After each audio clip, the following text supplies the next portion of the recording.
My name is Brian, and this is how to make your devices come up on iTunes. And whenever you plug in an external device like an iPhone or an iPad or even a Wi-Fi connected device to your laptop, it should show up on iTunes automatically. So for example, I have my iPhone plugged into my computer via the USB port, and my iPhone shows up right here in iTunes in the top right-hand corner.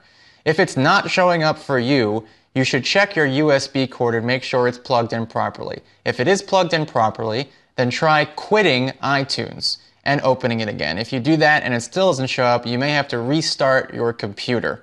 There is no way, unfortunately, according to Apple, to automatically force your iTunes to search for devices if they're not showing up.